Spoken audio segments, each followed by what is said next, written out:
Canada has recently announced new regulations for online streaming services that offer podcasts, which have been met with mixed reactions from the industry and the public. The Canadian Radio, Television and Telecommunications Commission, CRTC, says the new rules are meant to ensure that online streaming services make meaningful contributions to Canadian and Indigenous content. However, some critics say the regulations are an attempt to stifle free speech and innovation in the podcasting sector.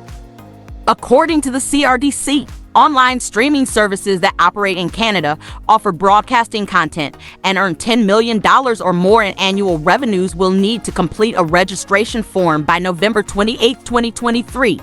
The registration collects basic information, is only required once, and can be completed in just a few steps. The CRTC also sets conditions for online streaming services to operate in Canada, such as providing information related to their content and subscribership and making content available in a way that is not tied to a specific mobile or internet service. The CRTC says the new regulations are part of its plan to modernize Canada's broadcasting framework and align it with the changes brought by the digital era. The CRTC also says it will hold a public proceeding starting on November 20, 2023 to consider the contributions that traditional broadcasters and online streaming services will need to make to support Canadian and Indigenous content. However, not everyone is convinced by the CRTC's rationale. Some journalists and podcasters have expressed concerns that the new regulations are a form of censorship and an intrusion into the creative freedom of podcasters. They argue that podcasts are different from traditional broadcasting media as they are often produced by individuals or small teams and cater to niche audiences and topics. They also question the need for government intervention in a sector that is already thriving and diverse without regulation. Some legal experts have also raised doubts about the legality and enforceability of the new regulations. They point out that the CRTC's definition of online streaming services is vague and broad, and could potentially apply to any service that operates in Canada and offers podcasts, regardless of where they are based or how much revenue they generate.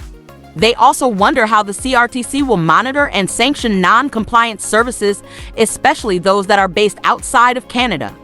The CRTC has not responded to these criticisms directly, but has stated that social media services must register, but users do not. Online services that offer podcasts must register, but individuals who use social media to share podcasts do not. And online services that only provide video game services or audiobooks do not have to register. The CRTC has also published a list of registered services on its website. The new regulations for podcasts are part of a larger overhaul of Canada's broadcasting laws, which was initiated by Bill C-10, an act to amend the Broadcasting Act. The bill gives the CRTC more powers to regulate online streaming services such as Netflix, Spotify, and YouTube, and requires them to contribute financially and culturally to Canadian and Indigenous content.